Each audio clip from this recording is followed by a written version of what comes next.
Halo teman-teman, ternyata berita yang beredar itu hoaks loh.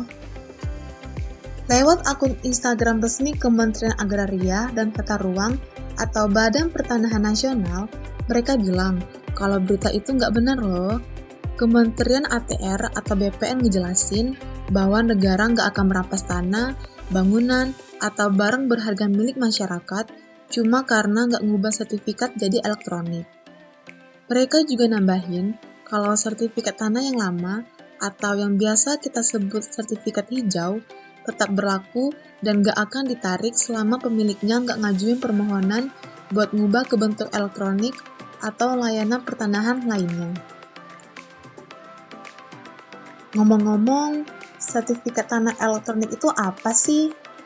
Sertifikat tanah elektronik atau sertifikat L itu bukti kepemilikan sah atas properti yang bentuknya digital.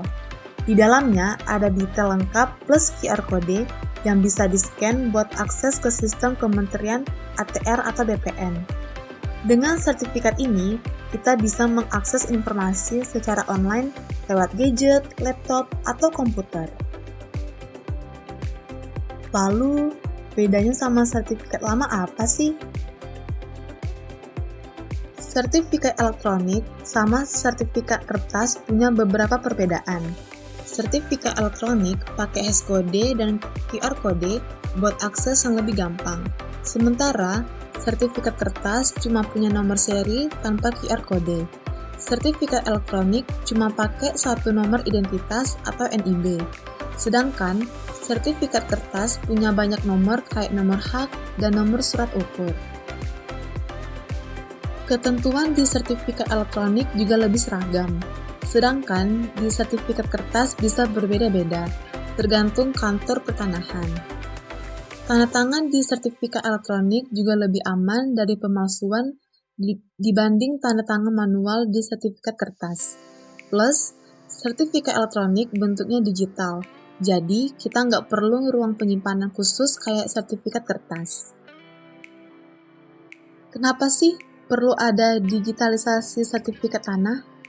Sertifikat tanah perlu diubah ke bentuk elektronik karena sertifikat kertas rentan dipalsuin, hilang, atau rusak. Beralih ke sertifikat elektronik itu banyak untungnya loh.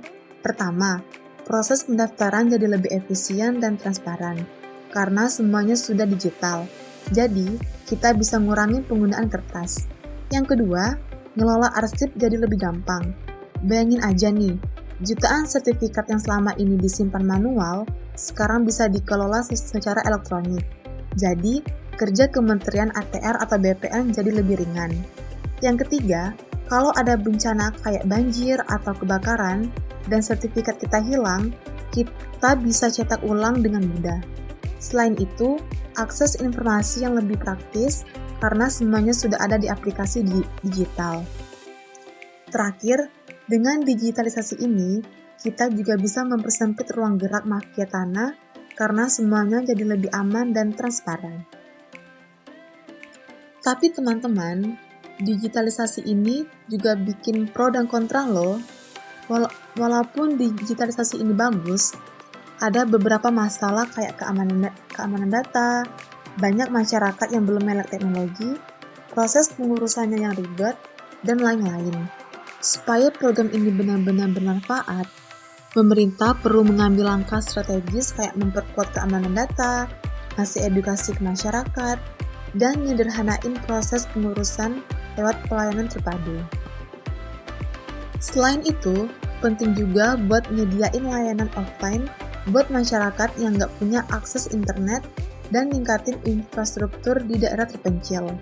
Dengan langkah-langkah ini, diharapkan sertifikat tanah elektronik bisa diterima secara luas, meningkatkan kepercayaan publik ke pemerintah, dan mendukung tujuan pembangunan berkelanjutan. Sebagai masyarakat yang cerdas, kita juga harus ngawasin bareng pelaksanaannya di lapangan biar tetap transparan dan inklusif. Dengan begitu, kita bisa dapetin manfaat positif dari perubahan ini.